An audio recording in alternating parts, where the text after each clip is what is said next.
ഞാൻ ഉറപ്പിച്ചു പറയുന്നു, എടാ ദീനില്ലാത്ത സൗന്ദര്യമുള്ള പെണ്ണിനെ കെട്ടരുത്. കാരണം സൗന്ദര്യം പെണ്ണിനെ നശിപ്പിച്ചു കളയുമെന്ന് ആദരവായ പ്രവാചകൻ നബി മുഹമ്മദ് മുസ്തഫ. എത്ര സത്യമെന്നറിയോ? എങ്കിൽ ആദ്യം പഠിക്കണം. പൊട്ടന്മാരുണ്ട്, കറുത്ത പെണ്ണുങ്ങളെ കെട്ടാൻ എല്ലാവർക്കും മടിയാ. ഗ്ലാമർ ഇല്ലാത്ത ഈ കറുത്ത പെൺകുട്ടികളെ, എടോ നിങ്ങൾ ശാസ്ത്രം എടുത്തു നോക്ക്, അല്ലെങ്കിൽ ഡോക്ടർമാരോട് ചോദിക്കൂ. കുടുംബ ജീവിതത്തിൽ ഏറ്റവും കൂടുതൽ ആനന്ദം ഗ്ലാമർ ഇല്ലാത്ത കറുത്ത പെണ്ണിന്റെ കൂടെയുള്ള ജീവിതമാണെന്ന് ചരിത്രങ്ങൾ പഠിപ്പിക്കുന്നു. അല്ലാഹു ഈമാൻ നൽകുമാറാകട്ടെ. ഇനി കറുത്തവരാരെങ്കിലും ഉണ്ടെങ്കിൽ പേടിക്കണ്ട. നിന്റെ മുന്നിലിരിക്കുന്ന സുന്ദരിയുടെ മുഖത്തു മാത്രമേ വെളുപ്പുള്ളൂ, ഹൃദയം കറുപ്പ. പക്ഷേ നിന്റെ മുഖം കറുപ്പാണെങ്കിലും നിന്റെ ഹൃദയം വെളുപ്പ. മഹദിയായ ഹാജറ ബീബി റളിയല്ലാഹു തആല അൻഹ കറുത്തവളായിരുന്നു. മഹാനായ ഇബ്രാഹിം നബി അലൈഹിസ്സലാമിന്റെ പ്രിയപ്പെട്ട ഭാര്യ ഹാജറ കറുത്തവളായിരുന്നു. പക്ഷെ ഖിയാമത്ത് നാളുവരെ ഹാജറയെ കുറിച്ച് എല്ലാവരും പറയും. പക്ഷേ സാറ ഗ്ലാമർ ഉള്ളവളായിരുന്നു. ഇബ്രാഹിം നബിയുടെ ആദ്യത്തെ ഭാര്യ. പക്ഷെ സാറയെ കുറിച്ച് അങ്ങനെ ആരും അധികം പറയാറില്ല.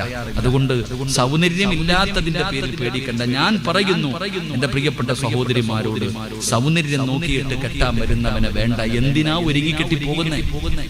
വാപ്പായും ഉമ്മയോടും പറയും, എന്തിനാ? എന്റെ ഫോട്ടോ കണ്ടിട്ട് വാപ്പയോട് പറയണം, കൊണ്ടുപോയി കാണിച്ചു കൊടുക്ക്. കണ്ട് ഇഷ്ടപ്പെട്ടെങ്കിൽ മാത്രം വീട്ടിൽ വന്നാൽ മതി, അല്ലാതെ വെട്ടി വിഴുങ്ങാൻ വരണ്ട.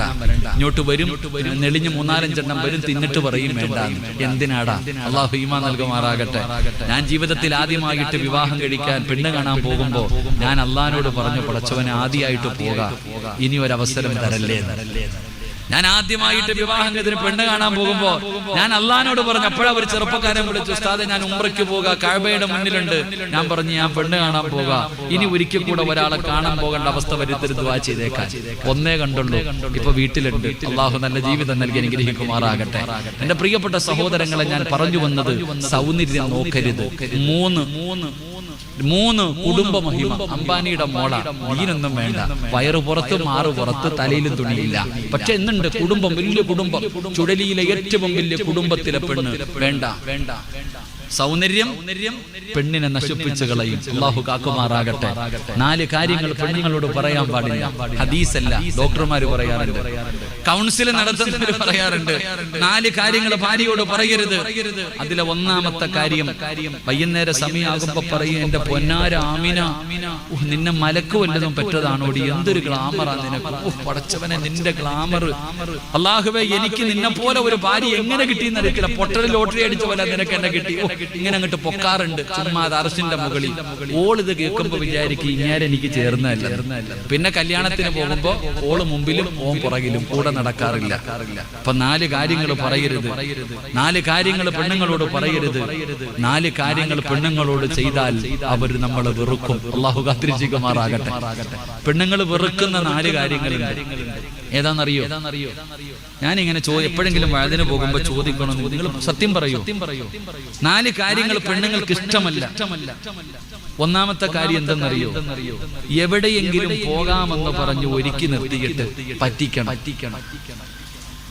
എവിടെങ്കിലും കൊണ്ടുപോകാമെന്ന് പറഞ്ഞിട്ട് ഒരുക്കി നിർത്തിയിട്ട്, ശരിയല്ലേ? പടച്ചവനെ, ഏത് കടിക്കാത്ത പാമ്പും കടിക്കും. അല്ലാഹു ഈമാൻ നൽകുമാറാകട്ടെ.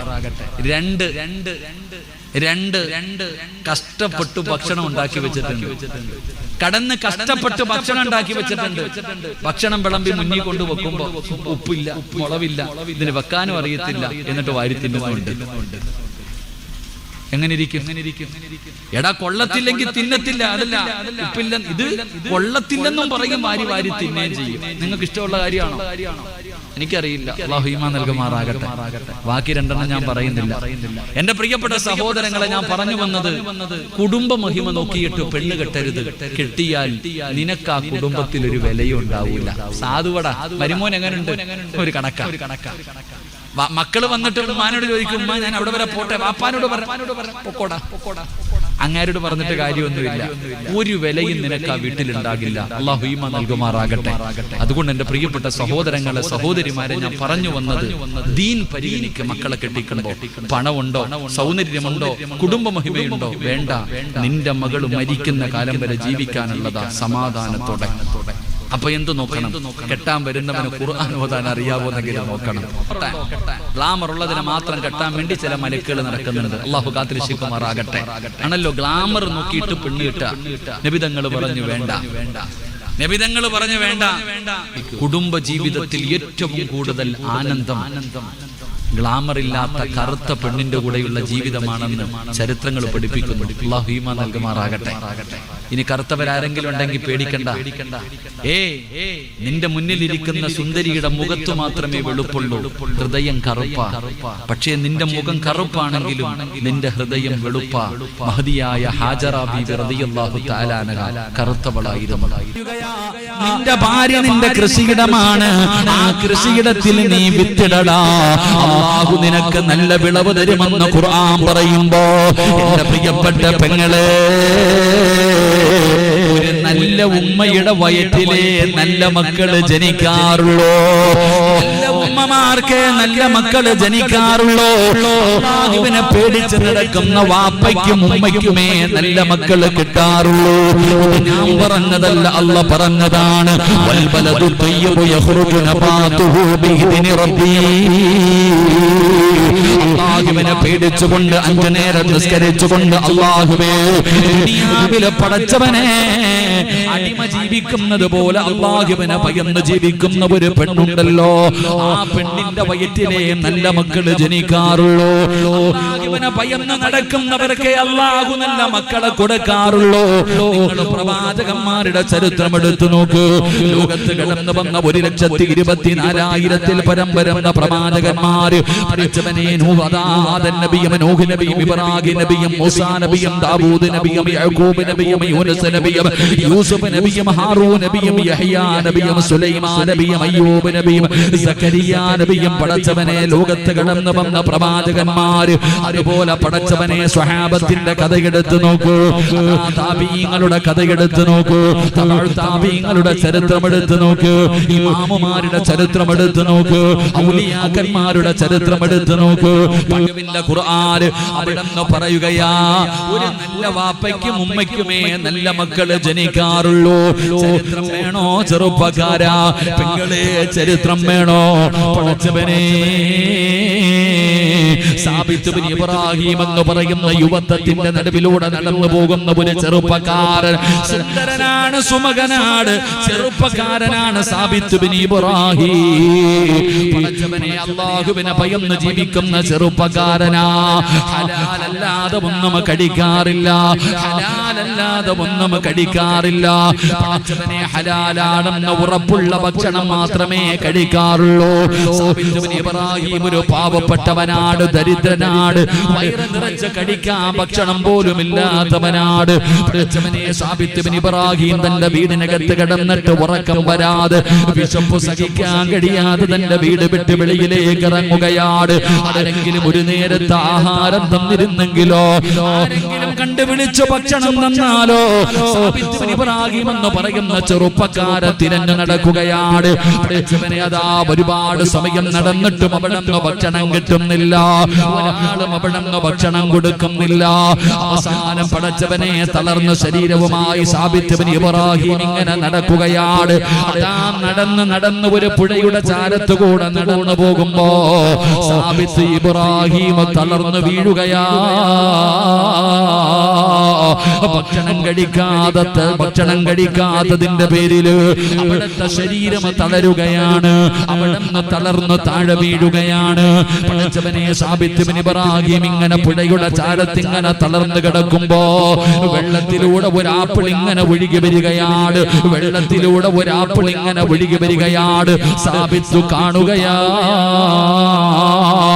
വിശപ്പിന്റെ കാഠിന്യത്താൽ സാബിത്ത് ബിൻ ഇബ്രാഹിം ആ വെള്ളത്തിലൂടെ ഒഴുകി വരുന്ന ആപ്പിൾ എടുത്തങ്ങ് കഴിക്കുകയാണ്. ആർത്തിയോടെ തിന്നുകയാണ്. പടച്ചവനെ ആപ്പിളിന്റെ പകുതി തന്റെ തൊണ്ടയ്ക്ക് താഴെ ഇറങ്ങി. ആമാശയത്തിലേക്ക് അല്പം ഭക്ഷണം ചെന്നപ്പോ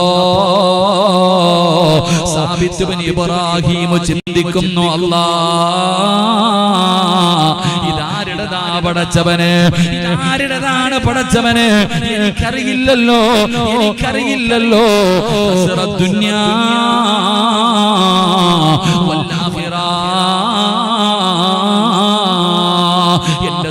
ദുനിയാവും എന്റെ ആഖിറവും നഷ്ടപ്പെട്ടല്ലോ, എന്റെ ദുനിയാവും എന്റെ ആഖിറവും നഷ്ടപ്പെട്ടല്ലോ, ഞാൻ നരകത്തിന്റെ അവകാശിയായി പോയല്ലോ, ഹറാം എന്റെ വയറ്റിലേക്ക് പോയല്ലോ.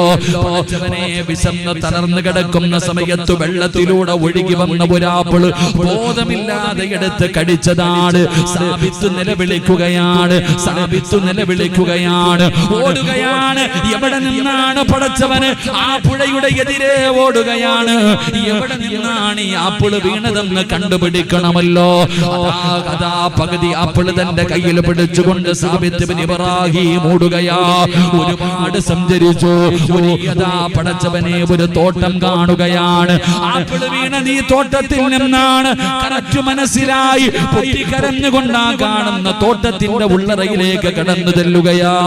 സാബിത്ത് ബിൻ ഇബ്രാഹിം അതിനകത്ത് കണ്ട മനുഷ്യനോട് പൊട്ടിക്കരഞ്ഞുകൊണ്ട് പറയുകയാണ്, അറിയാതെ കഴിച്ചു പോയതാ, എനിക്ക് പൊരുത്തം തരണേ, എന്നെ നരകത്തിൽ നിന്ന് രക്ഷപ്പെടുത്തണേ. ആ തോട്ടത്തിന്റെ അകത്ത് കണ്ട മനുഷ്യന്റെ മുന്നിൽ പോയി സാബിത്ത് ബിൻ ഇബ്രാഹിം അവിടെ നിന്ന് നിലവിളിച്ചുകൊണ്ട് കരഞ്ഞുകൊണ്ട് പറയുമ്പോ ആ മനുഷ്യൻ പറയുന്നു, സാബിത്തേ, പൊരുത്തം തരാൻ ഈ തോട്ടം എന്റേതല്ല, ഞാൻ മുതലാളിയല്ല, ഞാൻ തൊഴിലാളിയാണ്, ഇവിടുത്തെ ജോലിക്കാരനാണ് ഞാൻ എങ്ങനാ നിനക്ക് പൊരുത്തം തരുന്നത്? സാബിത്ത് ബിൻ ഇബ്രാഹിം ചോദിക്കുകയാണ്, മുതലാളിയുടെ വീട് എവിടെയാണ്? 3 ദിവസം രാവും പകലും സഞ്ചരിക്കണം. 3 ദിവസം രാവും പകലും സഞ്ചരിച്ചാല് എന്റെ യജമാനന്റെ വീട്ടിലെത്തൂ എന്നാ വീട്ടാക്കാ തോട്ടത്തിലെ പണിക്കാരൻ പറയുമ്പോ സാബിത്ത് ബിൻ ഇബ്രാഹിം പറഞ്ഞ മറുപടി എന്തെന്നറിയോ? 3 ദിവസമല്ല 300 കൊല്ലം പോകേണ്ടി വന്നാലും ഞാൻ പോകാൻ തയ്യാറാ. കാരണം എനിക്ക് അല്ലാഹുവേ രക്ഷപ്പെടണമല്ലോ. പറഞ്ഞ അടയാളം വെച്ചുകൊണ്ട് സാബിത്ത് ബിൻ ഇബ്രാഹിം എന്ന് പറയുന്ന ചെറുപ്പക്കാരൻ പോവുകയാണ്. ദിവസങ്ങളോളം സഞ്ചരിച്ച് അവസാനം ആ തോട്ടത്തിന്റെ മുതലാളിയുടെ വീടിന്റെ മുന്നിലെത്തി. സാബിത്ത് ഓടുകയാ.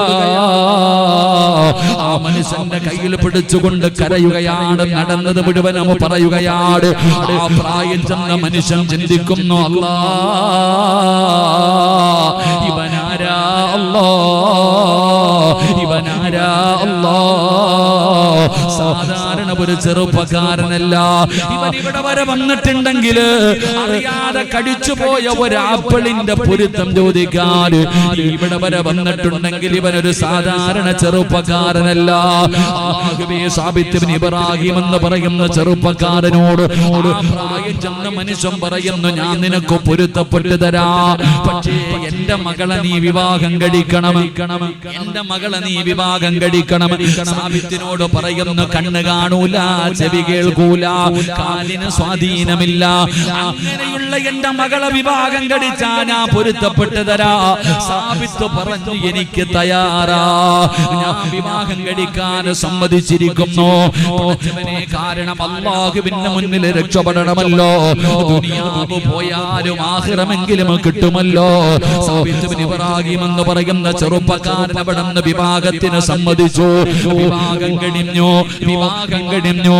സാബിത്ത് ബിൻ ഇബ്രാഹിം മണിയറക്കകത്തേക്ക് കടന്നു ചെല്ലുമ്പോ സുന്ദരിയായ ഒരു പെണ്ണ് മണിയറക്കകത്ത് ഒരുങ്ങിയിരിക്കുകയാണ്. ഒരു സുന്ദരിയായ രാജകുമാരിയെ പോലെ ഒരു പെണ്ണിങ്ങനെ മണിയറക്കകത്ത് ഒരുങ്ങിയിരിക്കുകയാ. സാബിത്ത് ചോദിക്കുന്നു, കണ്ണ് കാണാത്ത, ചെവി കേൾക്കാത്ത, കാലിന് സ്വാധീനമില്ലാത്ത എന്റെ ഭാര്യ എവിടെ? സാബിത്തേ, ഞാൻ തന്നെയാ നിന്റെ ഭാര്യ, ഞാൻ തന്നെയാ നിന്റെ ഭാര്യ. എന്റെ കണ്ണിന് കാഴ്ചയുണ്ട്. എന്റെ ഉപ്പ പറയാനുള്ള കാരണം എന്തെന്നറിയോ? ഓർമ്മ വെച്ച കാലം മുതല് അള്ള കാണരുതെന്ന് പറഞ്ഞ ഒന്നും ഞാൻ എന്റെ കണ്ണുകൊണ്ട് കണ്ടിട്ടില്ല. അല്ലാഹു കാണരുതെന്ന് പറഞ്ഞ ഒരു കാര്യം എന്റെ കണ്ണുകൊണ്ട് ഞാൻ കണ്ടിട്ടില്ല. അല്ലാഹു കേൾക്കരുതെന്ന് പറഞ്ഞ ഒരു കാര്യവും ഞാൻ എന്റെ ചെവി കൊണ്ട് കേട്ടിട്ടില്ല. അല്ലാഹു പോകരുതെന്ന് പറഞ്ഞ ഒരു സ്ഥലത്തേക്ക് ഞാൻ എന്റെ കാലുകൊണ്ട് പോയിട്ടില്ല. അവൾ അല്ലാഹുവിനെ പേടിയുള്ള പെണ്ണാ, അവൾ അല്ലാഹുവിനെ ഭയന്ന് ജീവിക്കുന്ന പെണ്ണാ. പടച്ചവനെ ആരാ ഭർത്താവാരാ? വെള്ളത്തിലൂടെ ഒഴുകി വന്ന ആപ്പിളിന്റെ പൊരുത്തം ചോദിക്കാൻ നിലവിളിച്ചു കൊണ്ടുപോയ സാബിത്ത് ഇബ്നു ഇബ്രാഹിം